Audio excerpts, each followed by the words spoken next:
මගේ දෙවෙනි ටිප් එක තමයි apply fast.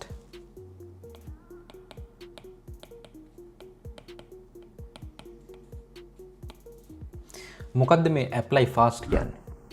apply fast කියන්නේ අපි හිතමු ඔයා ලංකාවේ දැන් උදේ පාන්දර නැගිටලා ජොබ් වලට දානවා.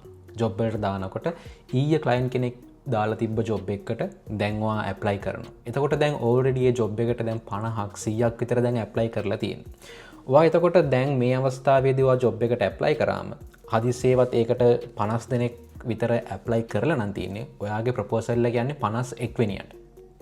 ඒ නිසා ඔයාට සිද්ධ වෙනවා පුළුවන් තරම් ඉක්මනට ක්ලයන්ට් කෙනෙක් ජොබ් එකක් දාපු ගමන් ඒකට ප්‍රොපෝසල් එකක් යවන්න අනිත් කට්ටිය ප්‍රොපෝසල් යවන්න කලින්. මොකද හේතුව ක්ලයන්ට් කෙනෙක් ජොබ් එකක් දාපු ගමන් එයා ටිකක් වෙලා අපර්ක් එකේ ඔන්ලයින් ඉන්නවා. ඔයාට පුළුවන්කමක් තියෙනවා නම් ක්ලයන්ට් කෙනෙක් ජොබ් එකක් ලිස්ට් කරපු ගමන් ඔයාට ඒකට ඇප්ලයි කරන්න. ඔයාට අනිවාර්යෙන් ක්ලයන්ට් ගෙන් රිප්ලයි එකක් එහෙම නැත්නම් අඩුම තරමේ ක්ලයන්ට් ඔයාගේ ප්‍රොපෝසල් එකවත් ඕපන් කරලා බලන විදිහට ඔයාට chance එකක් තියෙන සම්භාවිතාවය වැඩි වෙනවා. එතකොට අපි දැන් බලමු කොහොමද ඉක්මනට ජොබ් එකකට ඇප්ලයි කරන්න කියලා. ඒතර මෙන්න මේ විදිහට මම ආයිම ගියොත් මගේ ජොබ් ලිස්ටිං ප්‍රොෆයිල් එකට මෙන්න මෙතන තියෙනවා sort by කියලා මෙන්න මෙහෙම drop down එකක්.